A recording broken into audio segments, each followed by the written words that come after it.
நாவூரும் சுவையில் கோங்குரா தொக்கு எப்படி செய்யலான்னு பார்க்கலாம் வாங்க. Welcome to Anees kitchen. நாம் இன்றைக்கி செய்ய போகிற ரெசிபி கோங்குரா தொக்கு தாங்க. புளிச்சக்கீரை தொக்கு தான் நாம் இன்றைக்கி செய்ய போகிற ரெசிபி. இந்த ரெசிபி எப்படி செய்யலான்னு பார்க்கலாம் வாங்க. ஒரு கட்டு கீரையை ஆஞ்சி கழுவி எடுத்து வச்சுருக்கேங்க.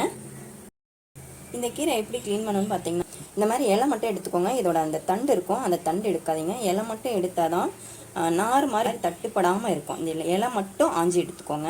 நான் இப்போ ஒரு கட்டு கீரையை வந்து நல்லா கழுவி சுத்தம் பண்ணி எடுத்து வச்சுருக்கேன். இப்போ என்னென்ன இன்க்ரீடியன்ட் தேவைன்னு பார்த்துக்கலாம். ஒரு கட்டு கீரை எடுத்து வச்சுருக்கேன், நல்லெண்ணெய் எடுத்திருக்கேன், 10 பல் பூண்டு எடுத்திருக்கேன், இஞ்சி, ஒரு தக்காளி, ஒரு வெங்காயம், 5 பச்சை மிளகாய், வெந்தயம், உப்பு, பெருங்காயம், இவ்வளோதாங்க. எப்படி செய்யலான்னு பார்க்கலாம் வாங்க.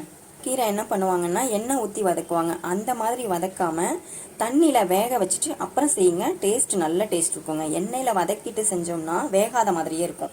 நீங்கள் தண்ணி ஊற்றி வேக வச்சுட்டு அப்புறமா எடுத்து நீங்கள் இந்த ரெசிபி செஞ்சு பாருங்கள். டேஸ்ட்டு செம்ம டேஸ்ட் இருக்குங்க, சூப்பராக இருக்கும். வாங்க எப்படி செய்யலான்னு பார்க்கலாம். இப்போ ஸ்டவ் ஆன் பண்ணி பாத்திரம் வச்சு கீரை வேக வச்சிடலாங்க.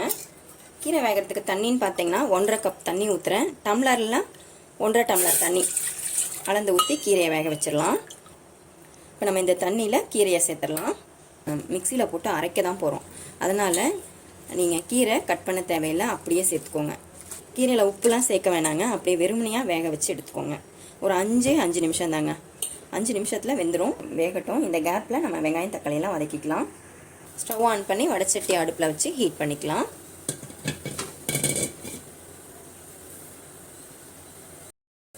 வடைச்சட்டி சூடாயிடுச்சுங்க. 3லேருந்து 4 ஸ்பூன் ஆயில் சேர்த்துக்கலாம்.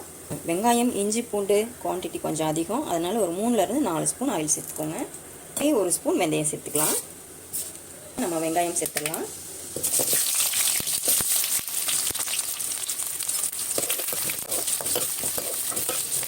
நறுக்கி வச்சிருக்கிற இஞ்சி, பூண்டு எல்லாம் சேர்த்துடலாம். பச்சை மிளகாய் நறுக்கி வச்சுருக்கோம், அதையும் சேர்த்துடலாம். சேர்த்துட்டு நல்லா வதக்கி விட்டுறலாம். நல்லா வதங்குங்க. வெங்காயம், இஞ்சி, பூண்டுலாம் நல்லா வதங்கிருச்சுங்க. இப்போ இந்த ஸ்டேஜில் பொடியாக நறுக்கி வச்சுருக்கிற தக்காளியை சேர்த்துடலாம். தக்காளி, வெங்காயம், இஞ்சி, பூண்டு எல்லாமே நல்லா வதங்கி வரட்டுங்க. வெயிட் பண்ணலாம். வெங்காயம், தக்காளி எல்லாம் வதங்குற இந்த கேப்பில் கீரை வெந்துருச்சான்னு பார்க்கலாம். பாருங்கள், கீரை நல்லா வெந்துருச்சு. இந்த மாதிரி வெந்திருக்கணும். 5 நிமிஷத்தில் வெந்துருங்க. நீங்கள் பார்க்கவே தேவையில்லை. இப்போ நம்ம இதை ஃபில்டர் பண்ணி எடுத்துக்கலாம். பாருங்கள், இப்போ ஒரு கட்டு கீரை வந்து இந்த அளவுக்கு ஆயிருக்குங்க. இவ்வளோ தான் ஆயிருக்கு. இப்போ நம்ம இதை வந்து இந்த நம்ம வெங்காயம் தக்காளி வதக்கியிருக்கோம்ல, அது கூட சேர்த்து வதக்கிக்கலாம்.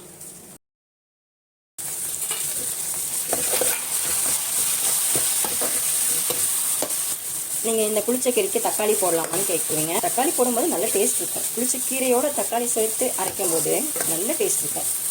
இப்போ இதை ஆஃப் பண்ணிவிட்டு ஆறுனதுக்கு அப்புறமா மிக்ஸி ஜாரில் சேர்த்துட்டு அரைச்சி எடுத்துக்கலாம். பாருங்கள், இப்போ ஆறிடுச்சுங்க. இதை வந்து மிக்ஸி ஜாரில் சேர்த்துட்டு உப்பு சேர்த்துட்டு அரைச்சிக்கலாம். 1/2 ஸ்பூன் உப்பு சேர்த்துட்டு அரைச்சிடலாம். பாருங்கள், உப்பு சேர்த்து அரைச்சாச்சு. இந்த மாதிரி ரொம்ப நைஸாகவும் இல்லாமல் ரொம்ப திப்பி திப்பியாகவும் இல்லாமல் இந்த அளவில் இருக்கணும். பார்த்தா உங்களுக்கு தெரியும். இது கடைவாங்க. ஆக்சுவலாக கடையிறதுக்கு பதிலாக தான் நம்ம இந்த மாதிரி மிக்சியில் போட்டு 1-2 ஓட்டி எடுத்துக்கிறது. இப்போ இதை வந்து நல்லெண்ணெய் சேர்த்து வதக்கிக்கலாம். ஸ்டவ் ஆன் பண்ணி வடைச்சட்டி அடுப்பில் வச்சு ஹீட் பண்ணிக்கலாம். வடைச்சட்டி சூடாயிடுச்சுங்க. இதில் ஒரு 4 ஸ்பூன் அளவுக்கு நல்லெண்ணெய் சேர்த்துக்கலாம். நல்லெண்ணெய் சேர்த்து இந்த தொக்கு செய்யுங்க, டேஸ்ட்டு சூப்பராக இருக்கும். 1 ஸ்பூன் கடுகு சேர்த்துக்கலாம். கடுகு பொரிஞ்சிருச்சுன்னா கருவேப்பிலை சேர்த்துக்கலாம். பெருங்காயம் சேர்த்துக்கலாம். இப்போ புளிச்சக்கீரையும் இது கூட சேர்த்துடலாம்.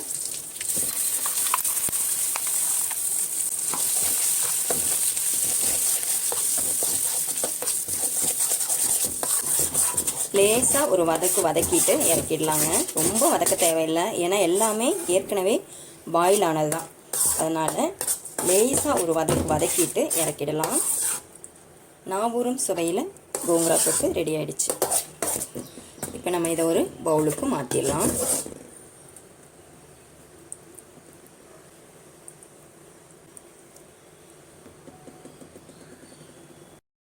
அவ்வளோதாங்க. அருமையான புளிச்சக்கீரை தொக்கு ரெடி. ஆந்திரா ஸ்டைல் கோங்கரா தொக்கு ரெடி. புளிச்சக்கீரை வருஷம் பூரா இருக்கும், எப்போ வேணால் போய் பறித்து நம்ம தோட்டத்தில் பறித்து இந்த மாதிரி தாங்க செய்வாங்க. சூப்பராக இருக்குங்க. நாவூரும் சுவை நாவூரும் சுவைன்னு சொல்லுவாங்களே, அது உண்மையான நாவூரும் சுவை இது தாங்க. புளிச்சக்கீரையை நினச்சாலே நாக்கெல்லாம் எச்ச ஊறுங்க, அவ்வளோ டேஸ்ட்டாக இருக்கும், சூப்பராக இருக்கும். நீங்களும் உங்கள் வீட்டில் ட்ரை பண்ணி பார்த்துட்டு எப்படி இருந்ததுன்னு கமெண்ட் பாக்ஸில் சொல்லுங்கள்.